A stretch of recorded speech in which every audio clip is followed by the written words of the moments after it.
Assalamu alaikum, and thank you so much for joining us at this webinar, which is a part of our series SIUT Expansion of Excellence. My name is Irfan Rizvi, and I'm joined today one of my colleagues from SIUT North America, Aayet Ashary. We'll be moderating this program, and we are very fortunate to have with us three stellar clinicians from SIUT Pakistan.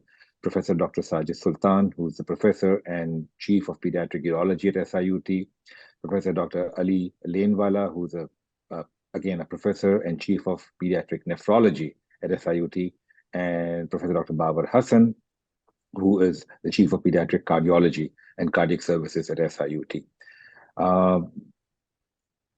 The idea behind this webinar is to not only highlight the services that these disciplines are providing, it's also an attempt to impress upon the listeners the impact that the organization has on the healthcare footprint, not just in Karachi, but all over Pakistan and beyond, and perhaps suggest some ways in which we can all participate and contribute. I'm going to just start and it's a casual conversation, so let's see where this takes us. So first of all, thank you all so much for taking time. I know it's after Iftar and these are precious nights and you've had long days. To the whole group, and probably Dr. Sajid can answer this question first, and then the same question is going to go to Dr. Ali Lanewala and Dr. Babar Hasan. Dr. Sajid, we know, or we think we know, the challenges of working in Pakistan, in a low middle income country, especially these days. I think you have to be living under a rock not to know what's happening in Pakistan. The poverty, the lack of infrastructure, there are so many challenges, so many issues, right? But what are some of the joys of working in Pakistan? Well, or some of the advantages? Yeah, definitely. And specifically SIUT. Yeah, of course. An institution like SIUT is a blessing when you work. I can be proud of the fact that I am a prodigy of SIUT. And I am totally local. I got trained at SIUT and my undergraduate, postgraduate training, and then I became a consultant. And definitely I went abroad for my pediatric urology training, but my basic training in urology is from SIUT. I never found myself handicapped or lacking in my expertise or knowledge or experience or exposure when I went abroad. And whenever I have an encounter with international faculty of urology and pediatric urology. Secondly, one of the joy and the reason I joined this institution, it was a Department of Pediatric Genital Surgery at that time. It was not SIUT. I'm such an old-timer. That we share the same philosophy. I always wanted to work for have-nots or common men, or we wanted to give the best of the treatment to the common man, and that I realized while doing my house job at Jinnah Hospital. And as the limitations I faced in managing those patients during my house job, and when I came here, I could see a light at the end of the tunnel. The vision with my teachers, and particularly Professor Sajid Rizvi, and the whole team here. It was a small team at the time. I'm the 8th one here who joined. Are you 008? Maybe. Well, and when I was doing my house job, when I used to see a patient with chronic renal failure, we used to call it a death warrant at JPMC, which was not far away from this place. And when I came here, I could see that those patients are being saved with dialysis and they are being transplanted. And they had done 6 transplant, living-related renal transplant. By the time 7th and 8th was done in front of me, and I was part of the 9th transplant. So that's the joy. And the whole urology all over the world has evolved, and we are part of it. We evolved at the same time. We kept pace with it, not just in urology, even in transplantation. The newer immunosuppression, We introduce whatever is available for anywhere in the world. SIUT try at level best to acquire it for a common man. Similarly, if I give you an example, where in earlier days in 1989, extracorporeal lithotripsy was introduced somewhere in 1985 all over the world. And in Pakistan, there was one institution which was private sector, they were charging huge amount of money for extracorporeal. And we thought that stone disease is so common in Pakistan. So we got lithotripsy for our common man very early, way back in 1989. And we could get patients from all over the country. So that's, and then you see a huge variation of pathology, from simple to the most complex one. And you have the opportunity to treat them. You have all the facility, and there's no red tapeism here. You know, when you work in government sector hospital or even in private sector, you have to justify your finances, how much you're earning in a private hospital or in government hospital. You have to beg for anything. Here, you just have to tell them or convince them this is needed for the patient, and you get it.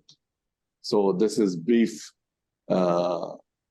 introduction of why it is a joy to work at SIUT, and I can go on and on and on the way it has evolved and what I have evolved here, and the way pediatric urology was introduced. I can go on, but I think others should get a chance and they should talk first, and then I can continue from there. Thank you, Dr. Sajid Sultan. That's a great start, and to put the patient at the center of what you do, exactly. And to prove that care for the poor does not need to be poor quality care. It can be top quality care as well, and it goes against the common notion that if you don't generate enough revenue and don't have a margin, then how will you keep your services going and expanding? And you've seen that despite providing the best possible contemporary care for patients, the institution, rather than shrinking, continued to grow, and it has now exploded. So, Dr. Ali, same question to you. You want to elaborate on that, or maybe share some of your experiences? Sure. Well, for me, it was a different journey. I'm a graduate of Khan University, and I didn't even do my house job in Pakistan. And I went to US and spent 6 years of postgraduate training there. I came back. I was the only one of the very few people from my batch out of almost everyone who came back.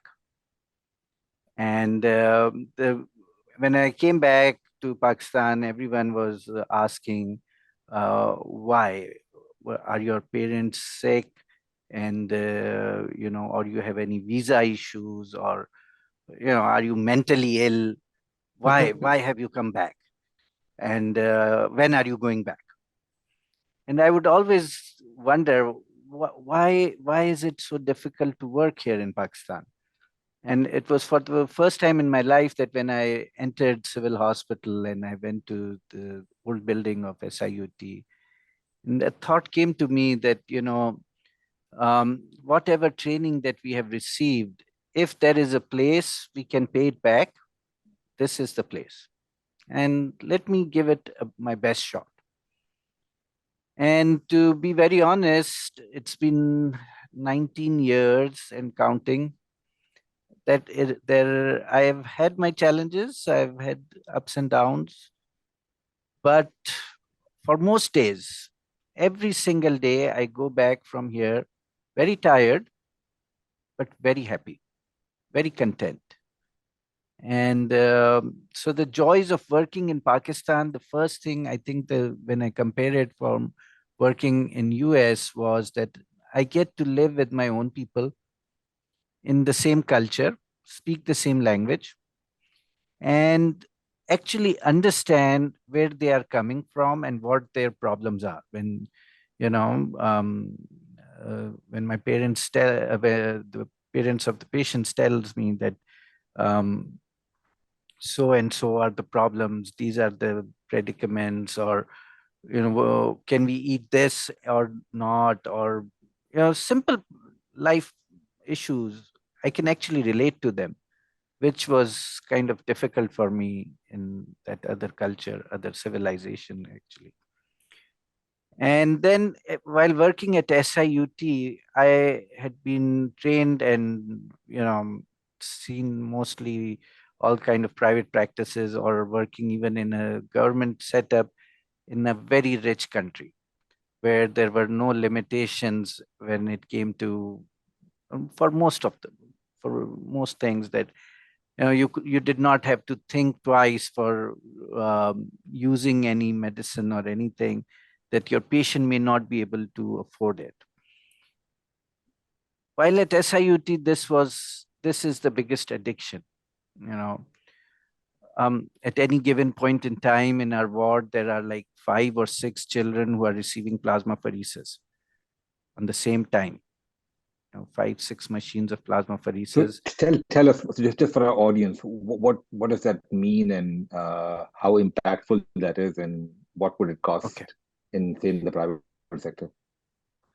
Plasmapheresis is something that, it's a very special machine, which you take out blood from a patient, and you have a special machine that filters your plasma from your cellular component and replaces that plasma with another one. So all preformed antibodies, any disease that is caused by anything that has been there in form of antibodies and is causing all kind of either hemolysis or kidney failure or rejection in case of transplant. And there are other quite a few diseases where plasmapheresis is the treatment of choice, is the life-saving treatment. The cost of plasmapheresis, one session in a private sector hospital these days is in 5 digits, more than 100,000 rupees per session. Per treatment. Per session. And minimum sessions that you require for a minor disease is 10 to 14 every day, then every other day for another 2 weeks. So by the time you complete that course, you need at least 3-4 million rupees only as a cost of plasmapheresis in a private sector hospital. In public sector hospital, how much does it cost at SIUT? It's very expensive. Yeah. It's very expensive. You have to wish us well, and you have to pray for SIUT to continue doing all what it is doing. That is the cost of treatment at SIUT. We don't need any advertising. We don't need any marketing. We don't even ask them their address. Most of the names of the children are made up names by some kind of, relative who just brought that child in and did not even know the full name of the child. Phone numbers may be wrong. We never confirm that. We don't care who they are. As long as they're human beings, they deserve the treatment. If they need it, they get it. No questions asked. Wonderful. Wonderful. Thank you. Thank you, Dr. Ali. We'll come back to you. So, Dr. Babar, you've also, just like Dr. Ali Lanewala, and in the interest of full disclosure, Dr. Ali Lanewala and I have known each other since 4th grade, but you can edit that part out, Saima. So to you, Dr. Babar Hasan, like Dr. Ali Lanewala, you're a graduate of Aga Khan University. You went to the States, you trained at Boston Children's. And then you came and you worked at a premier academic institution in Karachi for almost a decade before moving the switch. So at least perhaps Dr. Lanewala didn't get a chance to go anywhere else, and from the airport just came straight to SIUT. Had he seen other places, he would have probably stopped there. But do you think you need to get your head examined? Why did you make the transition from the safety of a very nice academic institution? Yeah, so first of all, I would like to thank the organizers for giving me this chance to being on this webinar, and it's truly an honor. So thank you for that question, Dr. Irfan, because this is exactly what, as Dr. Ali was mentioning, this is exactly what people were saying to me. And not only that, it was also a very interesting move in a way that SIUT we were really starting the cardiothoracic division from scratch, from the literal meaning of scratch, literally. And but I'll just tell you, and people who are in the field of cardiothoracic surgery or even in any kind of complex care delivery, I'll tell you something really interesting. In just a period of 6 months, we've been able to establish a non-invasive cardiac section. We have started doing interventional cardiac cases, and we are inshallah going to have our first cardiac surgery, pediatric cardiac surgery, done and started hopefully by the mid of April, in just 6 months. So tell me, I can challenge anyone in the world. Can they do this? And I think that is the kind of vision of this place, SIUT, that kind of really attracted me. I was, as you mentioned, I was at a premier private sector hospital in Pakistan. But I was dealing with a disease in which 8 out of 10 of my patients, I am a pediatric cardiologist, congenital heart disease. Pakistan, among 3 other countries, contributes to 50% of the annual congenital heart disease volume. Congenital heart disease is the most common birth defect. And so Pakistan, 60,000 kids are born with congenital heart disease every year. And 8 out of 10 of them could not afford care. And it was that 10 years of journey and really trying to create a care model in which one could cater to that, to those 8 out of 10 patients, made me realize that it cannot be done in an institution which is in the private sector. It has to be done in an institution that not only really caters to the public sector, but believes in patient-centric care. And what's interesting, over the past 10 years that when I was in Pakistan and I was working at another institution, Dr. Adib Rizvi and Dr. Sajid Sultan, and I would really thank Dr. Sajid Sultan, who really was instrumental in bringing me here, kept on referring their patients to us so that we can take care of them.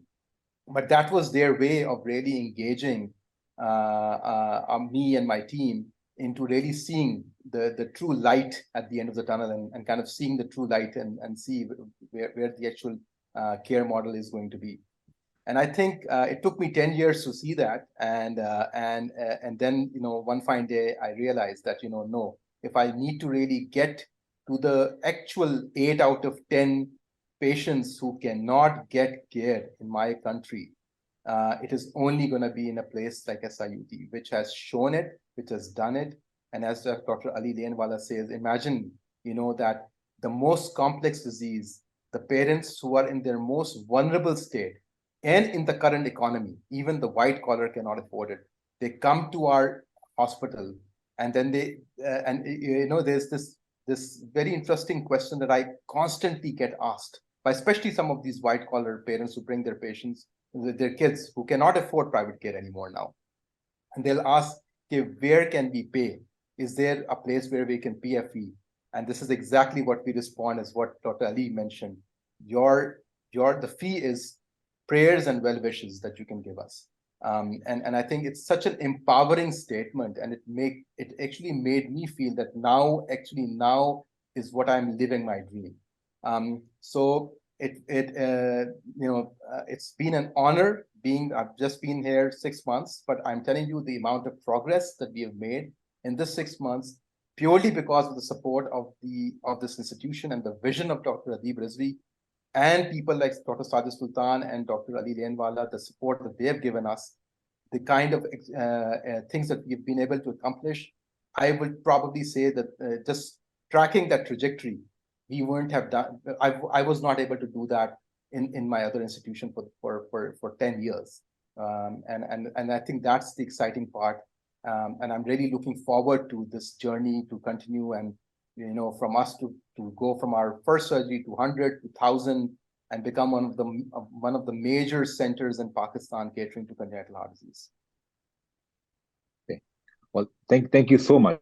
Thank you so much. So one can sense the enthusiasm in the group, and of course we are grateful for everything you do, because you're on the ground making significant impact. Question for, I guess, the entire group, and maybe I'll invite Dr. Sajid Sultan to say a few words on that. It's clear that you're providing excellent care to not only to the most vulnerable people in the population, but to anybody who chooses to seek care at SIUT. And there is a joy, of course, living with your own people and helping them out and so on and so forth. But in terms of professional growth, sometimes said that, well, if you're really taking care of patients all the time, it comes at a cost. Maybe it comes at a personal cost, but maybe it comes at the cost of your professional development because you're so inundated with work that you're not able to maybe rise to the top of your profession and excel. So have you ever felt that, Dr. Sajid Sultan, that you could have been maybe you would have been a part of an international select group of pediatric urologists if you were working elsewhere? Or has it already happened at SIUT? Well, let me start with the journey I was talking about, and then I'll answer your question. When I was doing my urology training, definitely it was an adult urology department, basically, but occasionally we used to see children, and they were hidden in the large crowd or adult. And we were treating congenital abnormalities, we were treating stones, but there was no dedicated person or dedicated department. And I heard one of a very renowned prenatal or perinatal urologist coming here to SIUT in a conference, and she presented on prenatal diagnosis of urological anomalies. And I just went around the city and to see any of the ultrasonologists doing prenatal diagnosis in Karachi. And I was surprised to see, except one, there was no other person who was really interested or keen to look for those urological anomalies. And when I asked the lady... So for our audience, Dr. Sajid Sultan, sorry, so for our audience, prenatal means that diagnosing problems in children before they're born? During fetal life, before birth, wow. You can pick up kidney or urinary tract abnormalities on routine gestational ultrasounds as early as 14th week or 20 week. That is called anomaly scans. People now, most of them know that they get an ultrasound around 20 weeks or so. So there was just one person who could pick up urological abnormalities. And that's where we started taking care of those. And I looked into her data of 50,000 prenatal gestational ultrasound. I could see that there were 0.18% abnormalities of urinary tract. And we presented in a local meeting. And from there, the journey of pediatric urology started. And then when I did my fellowship, I was asked, as there was no pediatric urology in Pakistan, to take it as a future specialty. And then I went abroad as well to a renowned institution, got trained, but always wanted to come back. One of the areas where we were already experts was stone disease, urolithiasis. And that also got unearthed. Apart from congenital abnormalities, that area got unearthed when we had a dedicated department that 60 to 70% of our pediatric urology workload was urolithiasis or urinary tract stone disease. So we were already treating stones, so we had an opportunity to excel in managing those children and with the minimally invasive surgery. And coming to your question that at any stage, I felt that I could have been at a much higher position. On the contrary, this institution gave me this opportunity, a free hand to develop this department. Otherwise, internationally, if I had been in one of the best countries in the world, working as one of the consultants, that's the maximum you can achieve. I couldn't have been a high head of the department. I couldn't have reached to that level of expertise. Now this department is considered Center of Excellence of Pediatric Urolithiasis.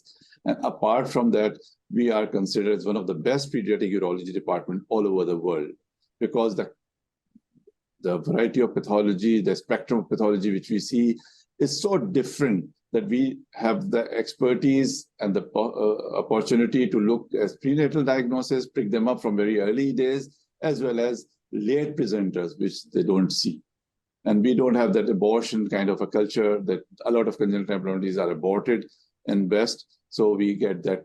So people come from all over the world to get that exposure, and they try to contribute as well. At the same time, they gain their own experience of putting their hand to those surgeries, and they develop their surgical expertise. And I am now I am a part of a very select group of pediatric urologists from all over the world that is called SPUS, Society of Pediatric Urology. And that's a group of about 25 persons from all over the world, 12 American and 13 from rest of the world. And out of the 3 Asians, I am the one from Pakistan, there's 1 Turkish and 1 from Hong Kong. And the rest are Europeans. Wow. And so we are called think tanks of pediatric urology. So this institution gave me opportunity to excel to that level. And I think that's the best part of it. Otherwise, anywhere in the world, I would have not reached to that level. I think thank you so much for sharing this with us, because it really opens one's eyes to the fact that people associate and I have a problem with the word charity, quote unquote, but they associate charity with just poor quality, run-of-the-mill care. But here you have a center of clinical excellence and academic excellence. Exactly. Yes, Dr. People come here not for, those who can afford to get surgeries outside or get treatment outside, they come here for the reasons of expertise. Right. Wonderful. I'm going to invite my colleague, Ayet, to ask a few questions. I'm sure part of a generation which is maybe 2 or 3 generations below us. I don't know, is it Z or no? It's not Z. Yeah, Gen Z. Gen Z. Okay, I got that right. All right. So Gen Z, I'm sure you have some valuable insights for us. So Ayet, take it away.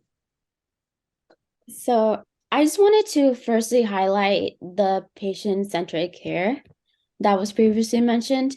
Can you all speak on the impressionable relationships that you've built with resilient children in particular that come into SIUT to seek treatment?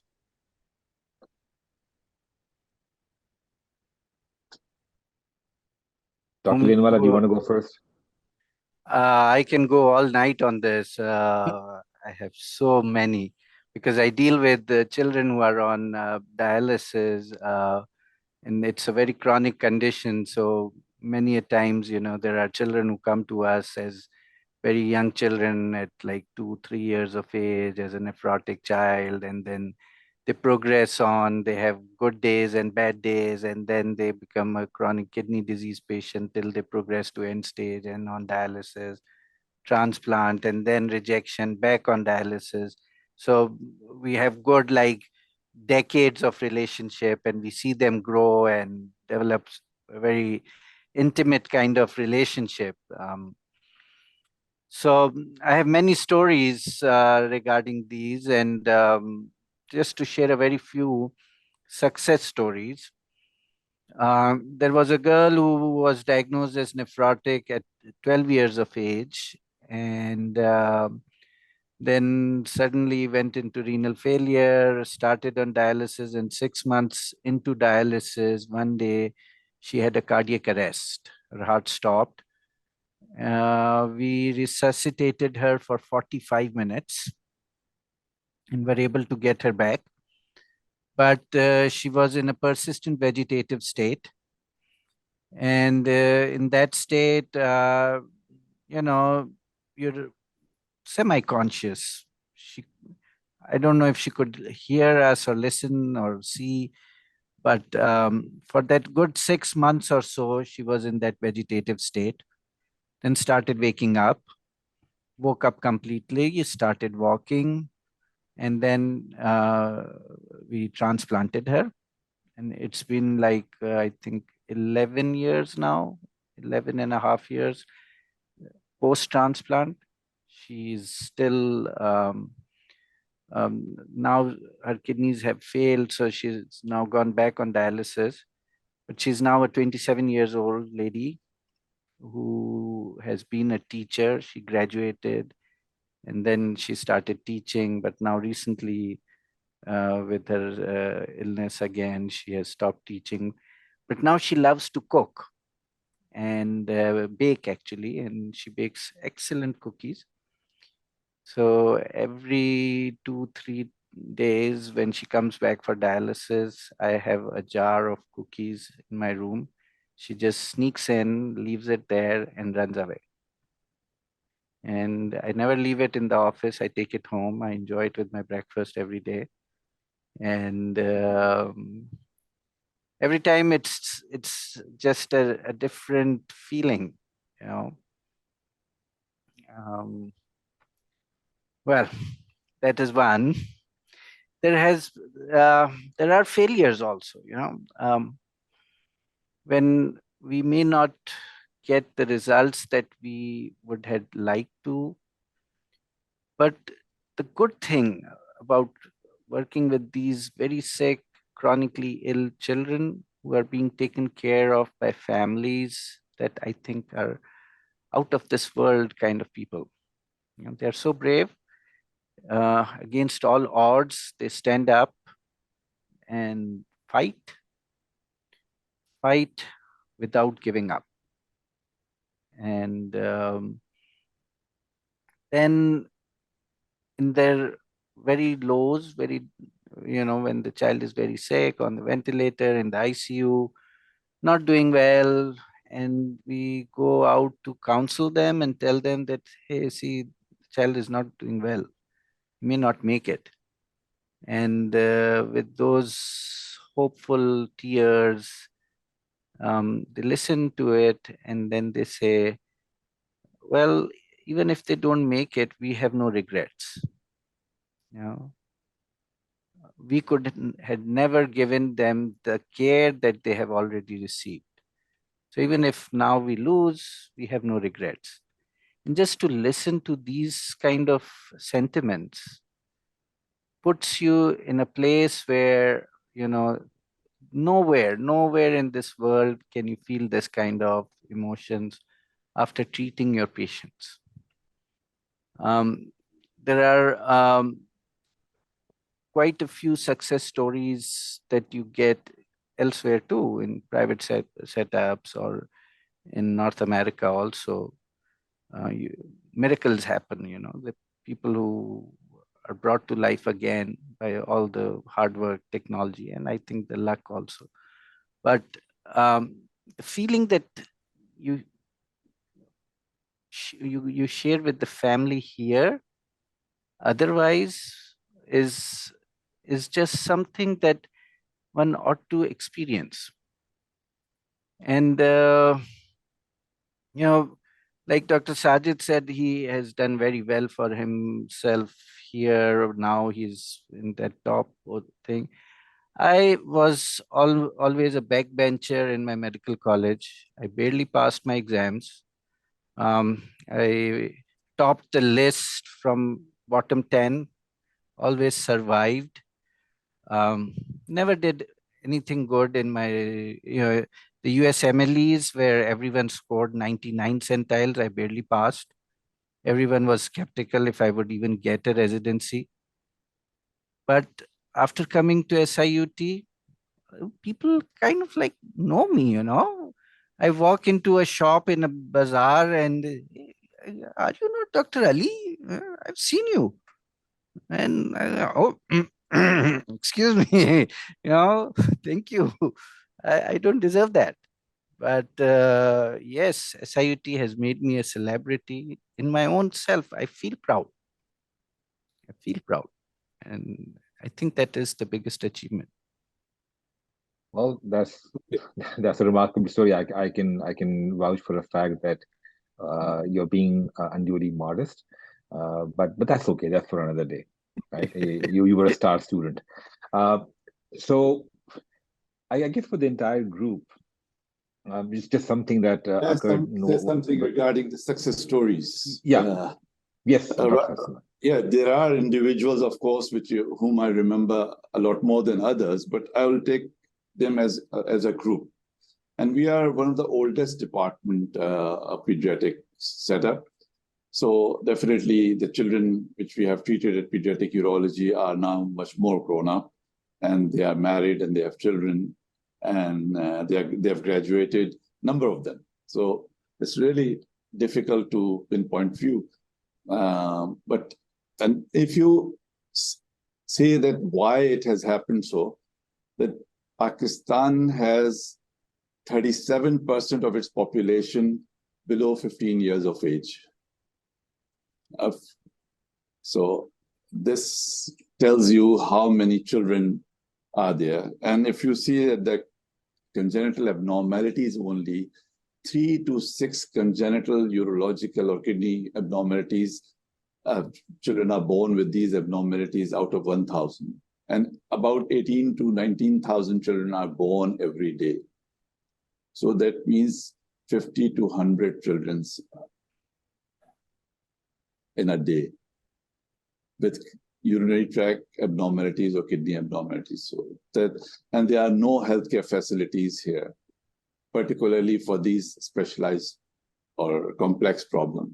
So there has been a large influx of these patients to this department and SIUT because of the expertise and, of course, the absolutely free treatment with dignity. And, of course, we all love children and we are affectionate to them.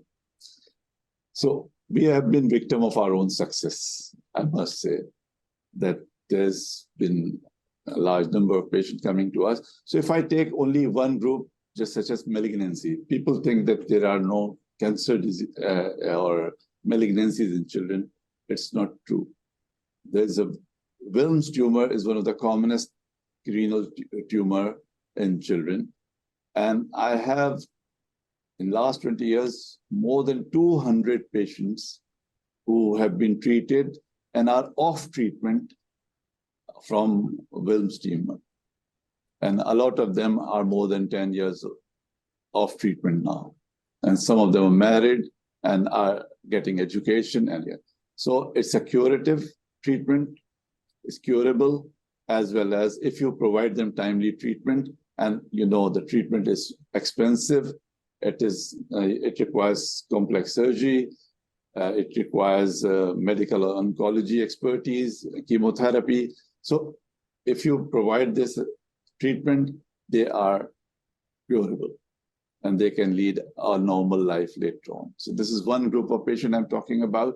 Secondly, there are patients who are born with urine leak, open bladder, and open urethra, which we call extrophy epispadias complex. And the life is miserable for anybody, and particularly for girls. Socially, they are not acceptable unless they are dry. And this requires, again, very complex surgeries. You can rehabilitate them by doing this complex surgery and providing CIC treatment. People used to say that this CIC and continent diversion is not meant for this part of the world. And we have proved and we have published in Journal of Urology, American Journal of Urology, that this is possible in all kind of cultures, whether they come from remote rural areas and one of the problem was they say, oh, catheters for CIC are very expensive and they cannot afford it. You always have an alternate. Definitely, we treat them and with free, so they are not charged. Even if they have to buy, we have an alternate, which used to be 4 cents or something, a very cheap Niloton catheter we introduced, and they can use it, they do it themselves, and they live an independent life, which is socially acceptable. They can go swimming, they can go to any institution, or they can get married. So now I'm getting my girls who were treated long time back, and now they are bearing children, they are already married, and we have to follow them up. One of the advantage here that we just don't treat them and then leave them alone. They have the facility to walk in anytime, all 24 hours. So that's the advantage they have. So any problem, because most places they don't address to these problems, so they can walk in and at any time, and our team look after them. for trivial problems or any complex problem or any complication, they are admitted and managed. So we follow them lifelong, and we are still, that's why we are aware of them. I mean, last week I met one of my patients who had this urinary tract abnormality. So we had to augment the bladder, because for a small bladder, we have to increase the size or capacity of urinary storage by putting a bowel segment to it, and then continent diversion by putting a channel where he can get catheterized. And because he presented late, he was in renal failure. He was on dialysis. Then he had a transplant. And now it's 18 years post-transplant with this reconstructed bladder that he has maintaining a normal creatinine. So these are some of the success stories or group of people which I relate to, and I think that revolutionize their life. Girls come crying because they are isolated, they are abandoned, and once they come to us, first thing they want reassurance, and that brings a smile on their face that they are treatable, they can be socially acceptable, and they can live an independent life on their own once they get through this treatment. So that's my thank you so much, Dr. Sajid Sultan. Listening to you and Dr. Lanewala, and before that, Babar as well, two things come to my mind. Right, one is that these are really complex conditions for which patients, you're the last basically resort, the facility of last resort, because they have nowhere else to go. It is not just their capacity to pay or otherwise. The technical expertise is also not available anywhere in the country. So that's one. And if you intervene early on with children, then you can pretty much assure a healthy, fruitful, economically productive life for the next several decades, whether it's congenital urological problems, congenital nephrological problems, or congenital cardiac problems. And the other thing, I mean, it's interesting, you talked about Nelson catheter, right? You're talking about reverse innovation. So not taking no for an answer and just innovating something and creating something which may be purposed for something else, but making it useful for your own population. I think that's been one of the hallmarks for SIUT, because and you've had to innovate and re-engineer things. Yeah, I time just and wanted again to we have just hear the presented in our international meetings. Sorry to interrupt you. Time and again we have presented in our international meeting tips and tricks. Mm-hmm. Tips and you have tricks, a lot to teach the world. Definitely, yes. Yeah. We teach them how to take care of these patients in this financial constraint situations. Right. Apart from definitely it requires some of the expertise as well at times, but a lot of times we just present them what are the alternates and cost-effective alternates in this financial constraint economies. Right. So to borrow your phrase that you are victims of your success, so clearly there's a deluge of patients, both urological and cardiac, that's headed your way, and the floors or the units that you once had or you still have are no longer sufficient. Hence this building behind us. So give us some sense. I'll start with Dr. Babar and then Dr. Lanewala and Dr. Sajid Sultan. What is the need for setting up a separate children's hospital? I presume this is an extension of SIUT? Yes. So thank you very much, Dr. Babar. Yes. Okay, sorry. Yes, we can hear you. So, as Dr. Sajid Sultan had mentioned, more than 36% of Pakistani population is pediatrics. And, what is interesting is because of our birth rate, the congenital anomaly load in our country is exponential. As I gave you figures from congenital heart disease, just 4 countries in the world contribute towards congenital heart disease, 50% of the volume of congenital heart disease annually that comes or is born in the world. And those 4 countries are Pakistan, India, China, and Indonesia. And it's purely because of the birth rate. So the amount of patient load that you have is just exponential. And, there's a lot of, focus nowadays on inequity. And I gave a talk about this at the American College recently, and I spoke about the fact that, yes, there is horizontal inequity, which means that, if two kids are born in the same kind of environment, they have different outcomes based on the inequity in care that they achieve. But there is a lot of vertical inequity that kind of infest or determines outcomes in low to middle income countries. What is vertical inequity? Is that even if you have money, do you actually have access to quality care? And that is a big question, because only those who have enough money to really leave the country and go to another country to get care, like the West, US or UK or the Europe, those who don't have that amount of money, which is literally even the tip or the fine tip of the iceberg, even those who have money will not be able to get quality care. And I think that's an important concept to have, because what SIUT believes in, as Dr. Irfan had mentioned a little while ago, is that SIUT believes very strongly in the fact that charity does not, or free care does not mean poor quality care. In fact, Dr. Irfan Rizvi keeps on saying this, that free care with dignity and with the highest quality is what SIUT believes in. So given all of these factors in, for surgical, and you just heard Dr. Sajid Sultan talk about the complex surgeries that he and his team does. You just heard Dr. Ali Lanewala talk about extremely complex kind of management of patients who have kidney diseases, and similarly, congenital heart disease, extremely complex diseases.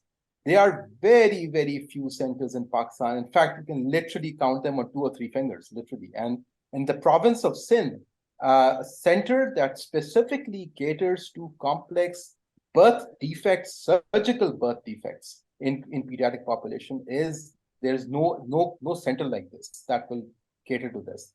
So the need, if you just put those figures together, I don't have to convince you why we need a children's hospital. And not only a children's hospital, which is there, it is a children's hospital that is in the public sector, which is giving access to the poorest of the poor.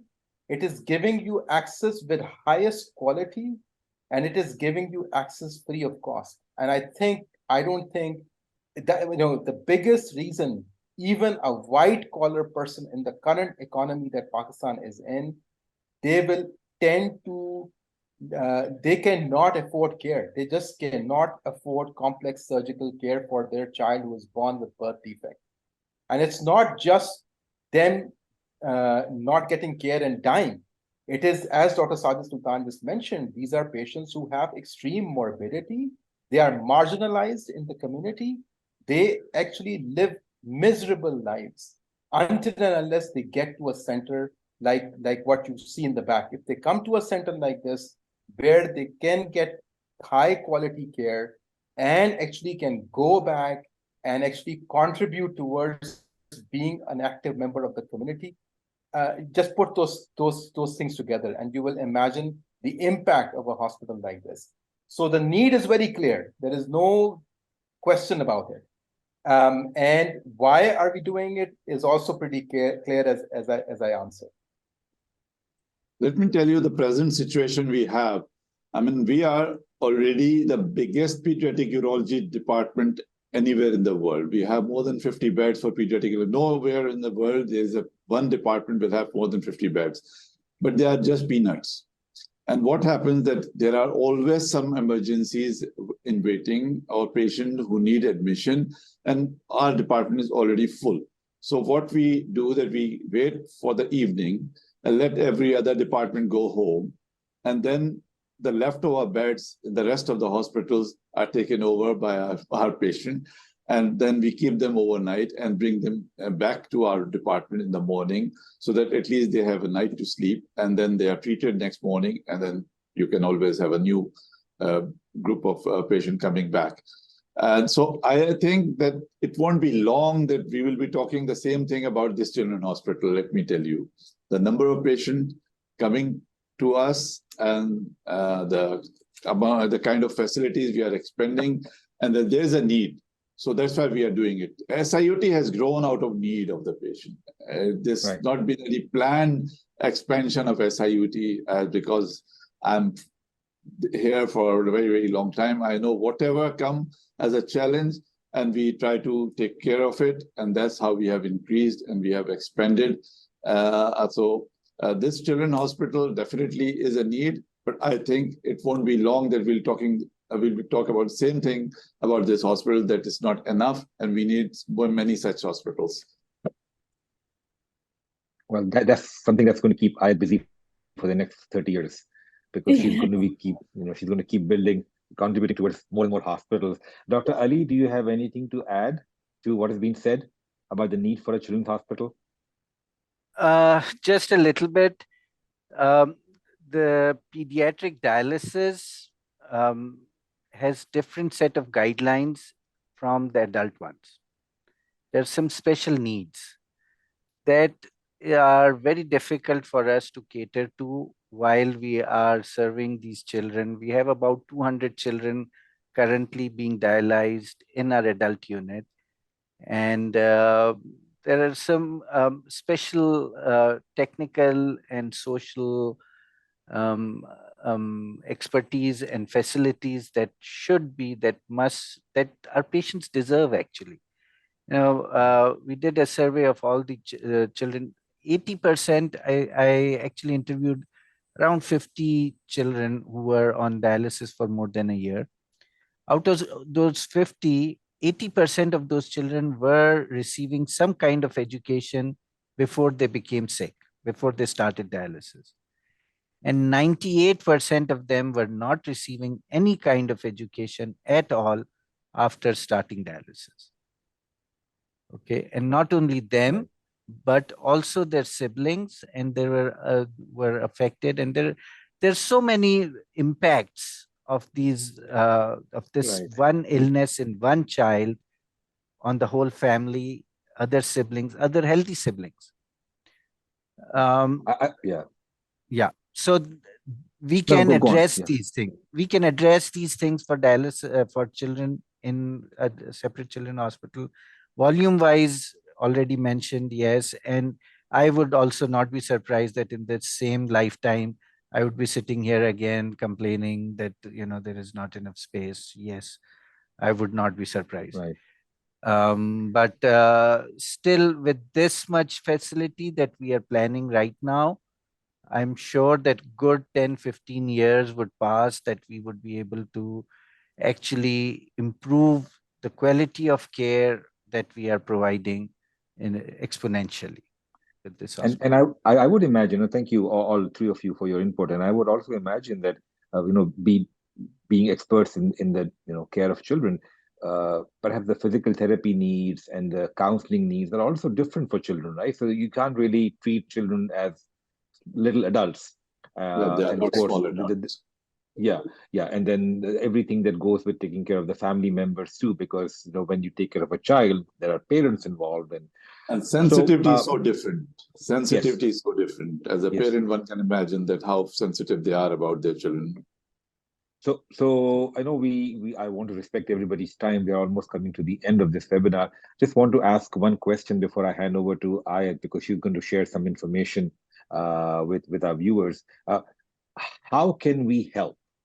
And it could be in any form. Just, of course, the easiest perhaps thing is to write a check, right? Or donate on social media. And I'm sure people listening to this will certainly do their part. But that is very important. How can we help in that regard? How can we help in other ways? Any thoughts? Any of you? Can I go first? Please. Yeah, sure. I always heard Professor Rizvi saying that there are so many philanthropists and there are so many rich people who come out, help us with all the riches that they have. They've been blessed, and no wonder that they help us in getting us to the place where we are right now. But actually, the force that has brought us here is of people who cannot afford to donate, yet they stand in queue and give us that 10 rupee or 100 rupee note. You know, the blessings that we get with that small amount from a person who actually had to cut down on their, some living on some essential expenses, and they actually, with that wish, with those prayers, they donated to us that they wanted to this facility, these services to expand. Through these webinars, through these things, we want to reach out to those people. We want those well wishes of our people. And the people who can feel for them are more than welcome. Please help us. This project, this whole idea, this whole theory is based on the concept that if the community owns these patients, the government and the community owns the patient, and we, the doctors, would act as catalysts, then our patient will benefit from it. So we really want that community share and participation. Thank you, Dr. Lanewala. Dr. Babar or Dr. Sajid Sultan? Yeah, I think there's no doubt that with the present situation in Pakistan, the economic situation, the kind of depreciation of Pakistani rupee, financial support is extremely important. One cannot deny the fact. So whether it comes from within the country or from outside expatriates, that is utmost important. You can't treat these patients unless you have enough money. But at the same time, I think, firstly, they should come and see what is happening here. Seeing is believing. Whatever we describe here will in no way will give them the idea what is happening here at SIUT, what we are doing, and what is the situation with our patients. I must tell you that some of the patients who require follow-up, and we ask them to come in a couple of months or weeks, they request, please increase the duration of follow-up because it's very difficult for them to pay for their fare even to reach to this hospital. So that is the financial situation of our patient. So in this kind of scenario, you can understand the need for this kind of hospital, children's hospital, and SIUT in total. We know that even last year in 22, we have spent 70 crore per month at SIUT. And it is going to be 1 billion. So 12 maintenance cost, not for equipment, not for construction. This children's hospital is 3 billion, has already been spent for structure. We need 2.5 billion for equipping this institution. So that's a huge amount of money. Apart from that, we need people for training, to help us in training, exchange of knowledge, exchange of expertise. Definitely, with regard to this hospital, we want to have neonatal unit. We want to have ICUs, intensive care. So anybody is more than welcome to come and help us anyway, and scientifically, clinically, to expand our expertise and help us in taking care even better our patient. Thank you. Dr. Babar, anything to add? Yeah, absolutely. So I'll just specifically talk about two things. This is the age of information, and I think it's important to understand that advocacy is a very strong way of getting the word out there. So become our advocates, become our champions is what I'm going to say. Become, so even reach out to your friends and families that or your neighbors, in the US, if you are in your neighborhood, talk about the Children's Hospital, talk about what is being done at SIUT, talk about how this is a model of, if we want to live the dream of the sustainable developmental goal, which is not to leave anyone behind. That's the classic, that's the goal that sustainable developmental goal has. By 2030, we can't leave anybody behind. Well, this is how we are doing it. So talk about us, support us, get the word out there. and become our advocates, own this project, own it as if it's yours. And I think if you do that, I have no doubt that this is going to be successful, and it's going to be successful for the next 50 to 100 years. And it's already a center of excellence for urology and nephrology. It's inshallah going to be a center of excellence for cardiology and other surgical services.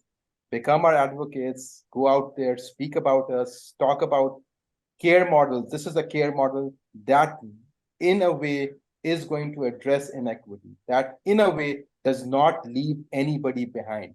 Dr. Adib Rizvi has been living the sustainable developmental goal for the past 50 years.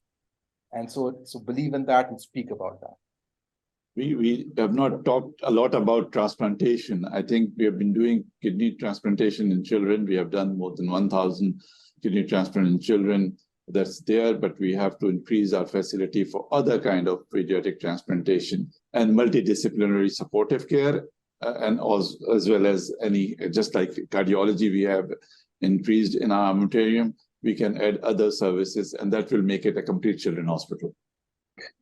Well, with that, thank you so much to all the participants, and I would invite Aayet to help us understand how we can become better advocates, and she's already going to give us some links to the potential donors and friends of SIUT. So, Aayet, please take it away. First of all, I would like to echo Dr. Irfan Rizvi's thank you. This has been such an enriching conversation for me to hear, especially as a young adult with an interest in global health. And I hope that people that have similar interests like me can take away this information and raise awareness for SIUT Children's Hospital as well. And with that said, to those interested in donating from the comfort of their homes, they can go to SIUTNA.org. And again, that's SIUTNA.org. And once they go there on the homepage, on the top right corner is the Donate Now button in red, and they can click that, and everything will be simple as follows. Thank you. Thank you so much. Thank you, everybody. Stay safe. Thank you for giving this opportunity to us. Thank you. Always a pleasure. Always a pleasure. Okay. Khuda Hafiz.